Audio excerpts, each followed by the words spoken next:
کہ حیا کی امی فاطمہ مومانی نے دروازہ کھٹکھٹایا۔ فرقان ماموں وغیرہ آئے تھے نیچے۔ میں آ رہا ہوں بس فریش ہو کر۔ اوکے اچھا۔ وہ رکی۔ نور بانو بتا رہی تھی کہ آپ کے نیچے والا کمرہ پسند نہ آیا، یہ ٹھیک ہے؟ جی، اس نے تردید کیے بغیر بس اثبات میں سر ہلایا۔ وہ تو ایسا ہی تھا، مگر فاطمہ مومانی کو شاید کچھ اچنبھا سا ہوا تھا، مگر بولی کچھ نہیں۔ کچھ دیر بعد وہ کمرے سے بنا چاپ کے نکلا۔ اپنی سیڑھیوں کو گول چکر کے اوپر سے تھا جب لاؤنج سے ملحقہ کچن کے آدھی کھلی دیوار کے پاس فاطمہ مومانی حیا سے بات کرتی نظر آئیں۔ اس نے دانستہ طور پر رک کر سنا۔ یہ سبین کا بیٹا ذرا پراؤڈ نہیں کرتا؟ چلو جی، پہلے اس کا باپ مغرور تھا، اب وہ مغرور ہو گیا۔ جو اپنی مرضی سے رہنا چاہتا ہے وہ مغرور ہو گیا۔ وہ تو مغرور نہیں تھا، اسے تو کسی چیز کا غرور نہیں تھا۔ پتہ نہیں کیوں وہ اس کے بارے میں اسے اندازہ قائم کر رہی تھی۔ نہیں، وہ شروع میں ایسے ہی رہتا ہے، حیا کہہ رہی تھی، اور بعد میں ہی ایسا رہتا ہے۔ اس سے شروع اور بعد کے درمیان کبھی کبھی نارمل ہو جاتا ہے۔ سیڑھیوں کے وسط پہ دیوار پہ لمبا سا آئینہ آویز تھا جس میں وہ دونوں نظر آ رہی تھی، اور وہ الفاظ کہتے ہوئے حیا کا چہرہ سپاٹ تھا۔ اسے برا لگا، مگر پتہ نہیں کیوں اب وہ اس کی مارجن دینے لگ گیا تھا۔ ایسا ہی تو تھا، وہ ایسا ہی صحیح۔ لان میں فرقان ماموں اور سائمہ مومانی آئے ہوئے تھے۔ جب وہ چلتا ہوا لان کے دہانے تک آیا تو وہ لوگ اٹھ کھڑے ہوئے۔ تمہیں کیا لگا ہے تم یہاں عزت سے جی سکو گے؟ کبھی نہیں، تم ذلیل ہوگے، تم خوار ہوگے۔ وہ آوازیں آج بھی اس کے ساتھ تھیں۔ وہ لوگ بہت عزت سے اب اس سے مل رہے تھے۔ سلام دعا، ممی کا حال، گلے شکوے۔ تمہارا باپ تمہارے نام پہ ایک شرمناک دھبا ہے، تم کبھی سر اٹھا کر نہیں جی سکو گے۔ تمہارے باپ کا نام تمہارے سر ہمیشہ شرم سے جھکاتا رہے گا۔ وہ ان کے سامنے کرسی پہ بیٹھا ہوا تھا۔ فاطمہ مومانی اس سے چائے کا پوچھ رہی تھی۔ اس نے وہی کہا جو ایک ترک لڑکے کو کہنا چاہیے تھا، ایپل ٹی۔ تم کتوں کی طرح زندگی گزارو گے، کبھی عزت اور وقار سے اپنے ملک کا رخ نہیں کر سکو گے۔ وہ اب اس سے اس کی جاب اور دوسری مصروفیات کا پوچھ رہے تھے۔ وہ چھوٹے چھوٹے جواب دے رہا تھا۔ حیا اس کے سارے وقت میں لاتعلقی سے بیٹھی رہی، بس ایک دو دفعہ بولی، مگر وہ اسے نظر انداز کر رہی تھی۔ یہ الگ بات تھی کہ وہ اپنے تئیں جہان اس کے نظر انداز نہیں کر رہا تھا، وہ تو ہمیشہ سے اس کی خاموشی اور رضا سا تھا۔ البتہ اپنے ماموں کے لیے اس کے دل میں نرم گوشہ نہیں تھا۔ ہاں نہیں تھا۔ وہ ایلا ظرف جن باتوں نے اسے اداس کیا تھا، ڈسٹرب کیا تھا، ممی کو ایک عرصہ ڈسٹرب رکھا۔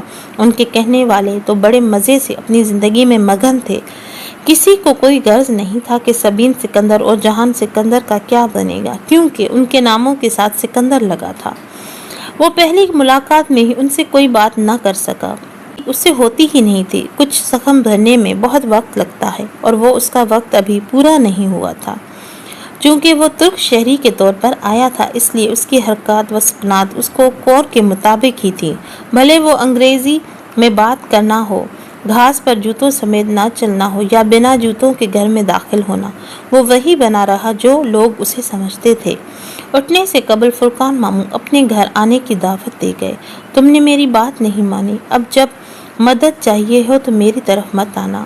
وہ آوازیں پیچھا نہیں چھوڑ رہی تھی۔ سلیمان ماموں نے ان کے جاتے ہی قطعیت سے کہہ دیا تھا کہ اب حیا واپس نہیں جائے گی۔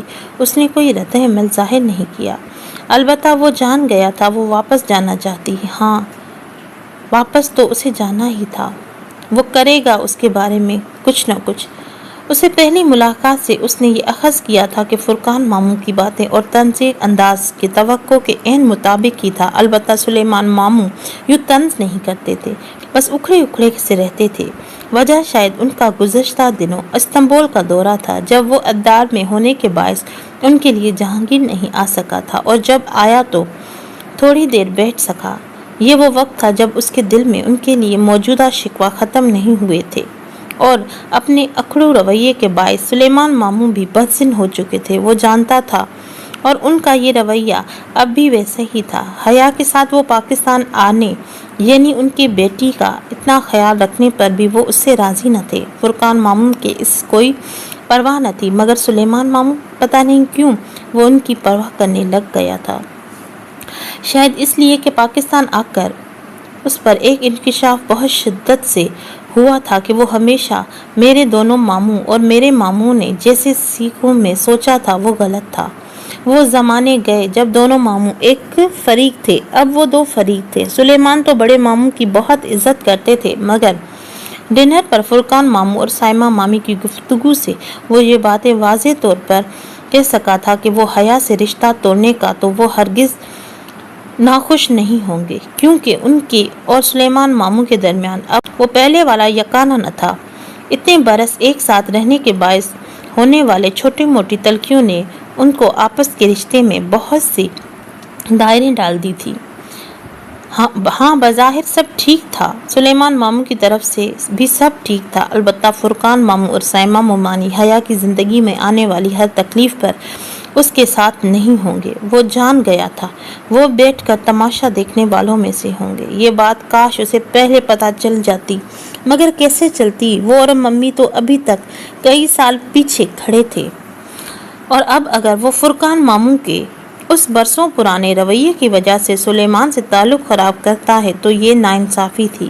اب جب کہ یہ فیصلہ ہو گیا تھا کہ وہ یہ شادی قائم رکھنا چاہتا ہے تو پھر اسے اپنا رویہ بھی ٹھیک کرنا ہوگا۔ جتنے دن وہ یہاں ہے اسے پوری کوشش کرنی ہوگی، اس نے خود سے عہد کیا تھا۔ اگلے روز زاہد ماموں کی بیٹے کی مہندی تھی۔ وہ ویسے ہی رش سے بھاگتا تھا، مگر یہاں اس کے سوا کوئی چارہ نہ تھا کہ وہ ابھی فنکشن اٹینڈ کرے۔ اس پر مسترد فاطمہ ممانی اس کے لیے کچھ کرتے وغیرہ لے آئی تھی۔ پیسے البتہ انہوں نے اس کے بہت اصرار پر بھی نہیں لیے تھے، اب اس کو وہ پہننا تھے۔ صبح حیا کمرے سے باہر آ رہی تھی، وہ کافی دیر اس کا انتظار کرتا رہا۔ کہنا کچھ بھی نہ تھا، بس اسے دیکھنا تھا۔ وہ شاید سو رہی تھی، سو بالا کر اس نے وہیں اوپر والے کمرے سے اسے کال کی۔ وہ اسے پزل باکس کے بارے میں بتانا چاہتا تھا، مگر مجال جو وہ لڑکی کسی کی پوری بات سنے، اس نے حسب معمول اس کو لعنت ملامت کر کے فون بند کر دیا۔ اب کیا کرے؟ خیر پزل باکس اسے تک وہ پہنچا ہی رہے گا کسی نہ کسی طرح۔ حماد تو سننے سے ہی انکار کر دیا۔ معاف کرنا، مگر میں ان کی خوش اخلاقی سہ کر نہیں پاؤں گا، مجھے معاف رکھو بھائی۔ مگر وہ جانتا تھا جب وہ اصرار کرے گا تو حماد مان جائے گا، اور یہی ہوا، وہ مان گیا۔ بس یہ آخری دفعہ ہے، پھر نہیں۔ شام میں دوپہر سے حیا کو ڈھونڈ رہا تھا، دونوں کو خاص بات نہیں ہو سکی تھی پاکستان آ کر۔ اب اس کے پاس یہی بہانہ تھا کہ وہ اس کی فلائٹ کا پوچھ لے۔ گریٹ، وہ اس سے یہی پوچھنے فرقان ماموں کے گھر آیا تھا، اور اسے اس وقت سیڑھیوں سے اترتا دیکھتا بہت سی لڑکیاں اچھے کپڑے پہنے ہوئے تھی۔ اس کی چال کی بے نیازی، کسی ملکہ کی طرح سہج سہج کر اترنا، وہ واقعی بہت خوبصورت تھی، مگر ہاں یہی مگر ہر دفعہ آ جاتا تھا جس وقت وہ سیڑھیاں اتر رہی تھی۔ وہاں آس پاس کتنے کزنز گھوم رہے تھے، سب کو اس کو گاہ بگاہ دیکھ رہے تھے، اور یہی آ کر اس کو پیشانی پہ بل پڑتا جا رہا تھا۔ وہ اس سے کوئی بدتمیزی نہیں کرنا چاہتا تھا، مگر اس وقت جب وہ بات کرتے ہوئے اس کے ساتھ آ کھڑی ہوئی تو زاہد ماموں کی چھوٹی بیٹی ثنا ان کی تصویریں کھینچنے لگی۔ وہ جانتا تھا یہ لڑکی فوراً سے یہ تصویریں فیس بک پر لگا دے گی، اور ایسے بے احتیاطی وہ افورڈ نہیں کر سکتا تھا، سو ثنا کو ذرا سا ڈانٹ دیا۔ اب وہ دوبارہ اس کی تصویر نہیں کھینچنے کا سوچے گی بھی، اور حسب معمول اسے کسی اور مقصد کے لیے جانے والے عمل سے آخر میں ہرٹ حیائی ہوئی تھی۔ مہندی کے فنکشن میں وہ فرقان ماموں کے ساتھ بیٹھا رہا۔ ایک دفعہ پھر وہی پرانے قصے لے کر بیٹھ گئے تھے۔ کسی طرح انہوں نے سبین کی مدد کرنا چاہی، مگر کس طرح سے سبین نے مدد نہیں لی۔ وہ خاموشی سے سر ہلاتا رہا، کوئی اعتراض نہیں، کوئی اختلاف نہیں۔ کمانڈ ٹریننگ کے دوران ایک مرحلہ ایسا ہوا تھا جس پر لڑکے ضبط ہار رہے تھے، وہ تب بھی ہارتے جب ٹرینرز ان کے منہ پر تھوکتا۔ اس کی ایک دوست نے ایک سے موقع پر اپنے ٹرینر کو تماچا دے مارا تھا، سو اسی وقت اس نے بتا دیا وہ کمانڈر نہیں بن سکتا۔ جہان کے منہ پر بھی آفیسر نے تھوکا تھا، وہ خاموشی سے کھڑا رہا۔ ایک دفعہ، دو دفعہ، کئی دفعہ تھوکا گیا تھا، گالیاں دی گئی تھیں، مگر اس نے صبر نہ ہارا، وہ پاس ہو گیا۔ اب بھی اس نے خود کو ایسے ہی پاس کرنا تھا۔ فنکشن کے دوران بدمزگی تب پھیلی جب ایک دم سے لائٹ چلی گئی۔ اس کے ماموں کے گھر میں لائٹ کا مسئلہ کبھی نہ ہوتا، اگر جنریٹر جواب نہ دے دیتا۔ ایک دم سے